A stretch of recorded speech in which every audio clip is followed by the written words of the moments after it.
नमस्कार दोस्तों, जय माता दी। दोस्तों, चैत्र नवरात्रि एक ऐसी नवरात्रि होती है जिस दौरान माता रानी जी स्वर्ग से धरती पर वास करने आती हैं।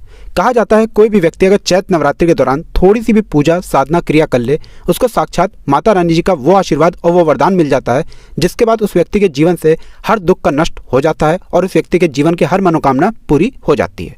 दोस्तों, इस बार चैत्र नवरात्रि 22 मार्च 2023 से शुरू होने जा रही है। इसका समापन 30 मार्च 2023 को होगा। नवरात्रि से पहले कुछ बातों का आपको विशेष करके ध्यान रखना होगा। अगर आप इन छोटी बातों का ध्यान नहीं रखते हैं तो मान के चलिए आप चाहे पूरी चैत्र नवरात्रि भर पूजा पाठ करें, व्रत रखें, आपकी पूजा संपन्न नहीं मानी जाएगी। उल्टा माता रानी जी को आपको क्रोधित रूप देखना पड़ सकता है। माता रानी जी आपके घर पर फिर दोबारा वास करने नहीं आएंगी।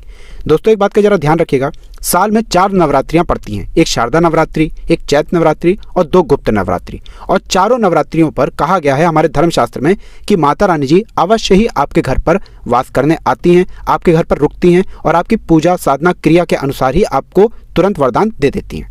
दोस्तों, चैत्र नवरात्रि एक ऐसी नवरात्रि है जो हमारे धर्मशास्त्र में बहुत ही महत्व रखती है। कहा गया है चैत्र नवरात्रि के दौरान जो भी व्यक्ति माता रानी जी के आगे थोड़ी सी भी पूजा साधना क्रिया कर ले, अवश्य ही माता रानी जी उस व्यक्ति को वरदान देती हैं, आशीर्वाद देती हैं।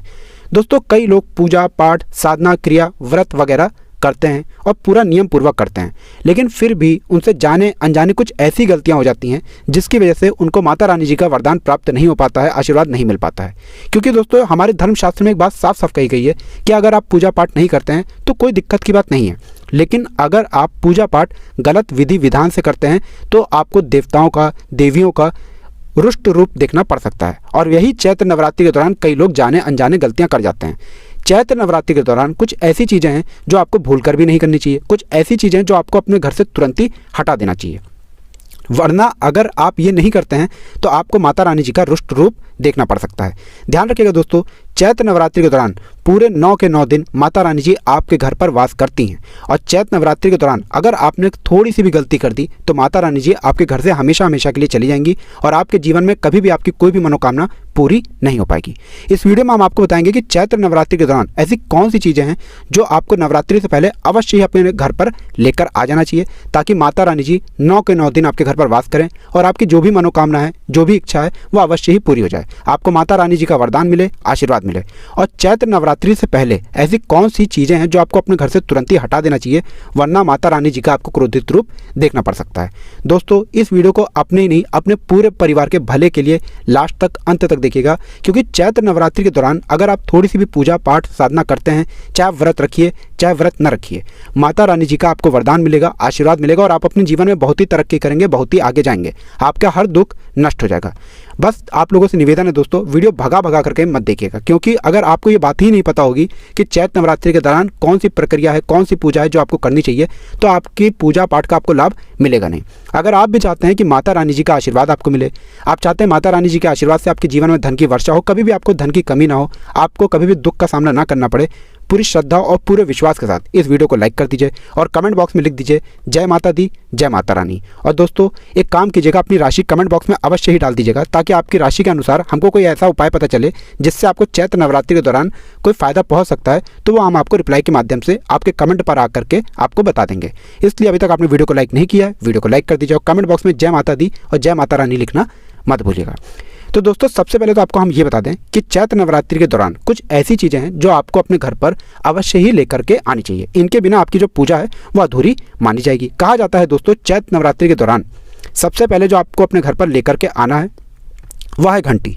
देखिए, माता रानी जी की तो आप चौकी लगाएंगे ही लगाएंगे, तो माता रानी जी की चौकी के सामने आपको पूजा पाठ करनी है। तो जो पूजा की जाती है माता रानी जी की चौकी के सामने, वो कभी भी मौन रह करके नहीं की जाती है। आपको घंटी का अवश्य ही इस्तेमाल करना होगा, घंटी बजाते रहना है। माता रानी जी की पूजा कभी भी मौन रह करके नहीं की जाती है, हमेशा माता रानी जी की पूजा में घंटी का इस्तेमाल किया जाता है। इससे क्या होता है कि माता रानी जी से बहुत ज़्यादा प्रसन्न हो जाती हैं और आपकी पूजा का फल आपको तुरंत ही मिल जाता है। दूसरी चीज़ जो आपको चैत्र नवरात्रि से पहले अपने घर पर अवश्य ही लेकर के आनी चाहिए, वह है दोस्तों शंख। देखिए दोस्तों, कहा गया है कि शंख जो होता है, इसकी ध्वनि से आपके घर की नकारात्मक शक्तियां जो होती हैं वो हमेशा हमेशा के लिए नष्ट हो जाती हैं। मान लीजिए आपके घर की बरकत रुक गई है, आपके घर की उन्नति नहीं हो रही है, तो इसका मतलब यही है कि आपके घर पर नकारात्मक शक्तियों का वास है। अगर आप शंख ले आते हैं तो यहाँ पर माता रानी जी का तो आपको आशीर्वाद मिलेगा ही मिलेगा। कहा जाता है शंख की ध्वनि से भगवान विष्णु जी की कृपा भी आपके घर पर आती है। और नवरात्रि जो होता है ये एक बहुत ही पावन दिन होता है, बहुत ही पवित्र दिन होता है। इस दौरान अगर आप थोड़ी सी भी पूजा करते हैं, यहाँ पर आपको माता रानी जी का आशीर्वाद मिलेगा, भगवान विष्णु जी की कृपा मिलेगी। और जिस घर में भी भगवान विष्णु जी की कृपा आती है उस घर में अवश्य ही माता लक्ष्मी जी की भी कृपा आती है। और माता लक्ष्मी जी की कृपा से आपके जीवन से धन संबंधित सारी परेशानियां चली जाती हैं और आपके जीवन में धन का आगमन बहुत ही तेज हो जाता है। तो दोस्तों, शंख का प्रयोग आप लोगों को अवश्य ही करना है। तीसरी चीज़ जो आपको अवश्य ही लानी है चैत्र नवरात्रि के दौरान, वो है गंगा जल। दोस्तों, गंगा जल मार्केट में बड़ी ही आसानी से मिल जाता है और गंगा जल का इस्तेमाल आपको इसलिए करना होगा क्योंकि जब भी आप चौकी के पास बैठेंगे आपको गंगा जल का छिड़काव करना है। माता रानी जी की पूजा से पहले आपको पूरे घर में गंगा जल छिड़कना है। ये बहुत ही शुभ माना गया है। अगर आप गौमूत्र का इस्तेमाल कर सकते हैं तो ये तो बहुत ही पवित्र है, बहुत ही पावन माना गया है। कहा जाता है गौमूत्र का अगर छिड़काव पूरे घर में किया जाए तो इससे माता रानी जी बहुत ही प्रसन्न होती हैं। कहा जाता है इससे 33 कोटि देवी देवताओं का भी आशीर्वाद आपको मिलता है। तो चैत्र नवरात्रि के दौरान या तो आप गौमूत्र का इस्तेमाल कीजिएगा। अगर गौमूत्र आपको नहीं मिल पा रहा है, थोड़ा मुश्किल हो रहा है, तो आप लोग एक काम कीजिए, जा करके आपको गंगा जल ले आना है मार्केट से। और इसका इस्तेमाल अभी आगे कैसे करना है वो भी हम इस वीडियो में आपको बताएंगे। चौथी चीज़ आपको इस बात का ध्यान रखना होगा दोस्तों कि आप लोग चाहते हैं कि आपके जीवन में कभी भी आपको कष्ट का सामना ना करना पड़े। जो आपके गुप्त शत्रु हैं, जो आपको नुकसान पहुंचाना चाहते हैं, हानि पहुंचाना चाहते हैं, उनसे आप बचे रहें।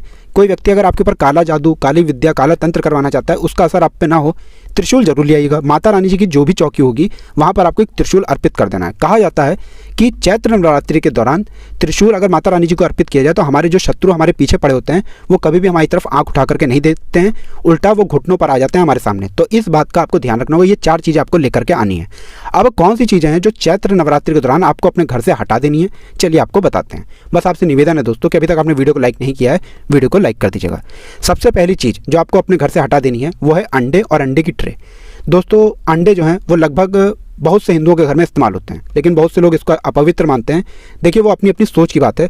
तो आपको यह करना है कि मान लीजिए आप अंडे वगैरह खाते हैं, उसकी ट्रे आपके घर पर पड़ी हुई है, तुरंत ही उसको हटा दीजिए। चैत्र नवरात्रि के दौरान भले ही आप अंडे ना खाएं, लेकिन अंडा आपके घर पर रखा है, अंडे की ट्रे आपके घर पर रखी है, ये बहुत ही अशुभ है। इससे माता रानी जी क्रोधित हो सकती हैं और माता रानी जी आपके घर पर वास करने नहीं आएंगी। दूसरी, आपको अपने घर से शराब की बोतलें हटा देनी है। दोस्तों, बहुत से लोग बियर पीते हैं, शराब पीते हैं, इन सब का इस्तेमाल करते हैं। घर पर गलती से भी इस चीज़ों को चैत्र नवरात्रि के दौरान मत रखिएगा। चैत्र नवरात्रि 22 मार्च 2023 से शुरू हो रही है, इसका समापन 30 मार्च 2023 को होगा। चैत्र नवरात्रि के दौरान आपको बियर, शराब की बोतलें जो भी आपके घर पर रखी हैं वो हटा देनी है, वरना माता रानी जी इससे क्रोधित हो सकती हैं, आपको कई प्रकार के दोषों का सामना करना पड़ सकता है। तीसरी चीज़ का आपको जो ध्यान रखना है वो है बंद पड़ी घड़ी। दोस्तों, ध्यान रखिएगा, जो बंद पड़ी घड़ियां हैं उनको या तो हटा दीजिए या उनको सेल डाल करके स्टार्ट कर दीजिए। कई लोग इस बात का ध्यान नहीं देते हैं, ये बहुत ही अशुभ माना गया। अगर आप ऐसा करते हैं तो आपका दुर्भाग्य जो है वो आपके पीछे पड़ सकता है चैत्र नवरात्रि के बाद। तो इस बात का आपको विशेष करके ध्यान रखना होगा। और आखिरी चीज़ ये है कि घर से सारी गंदगियाँ हटा दीजिए, घर में कोई भी गंदगी मत रहने दीजिएगा। दूसरी चीज़, चैत्र नवरात्रि के दौरान जो माता रानी जी की पूजा पाठ आप करेंगे उसमें लोहे की थाली और प्लास्टिक की थाली का इस्तेमाल मत कीजिएगा। प्लास्टिक की थाली जो होती हैं वो हड्डियों की राख से बनती है। तो इन चीज़ों का आपको विशेष करके ध्यान रखना है।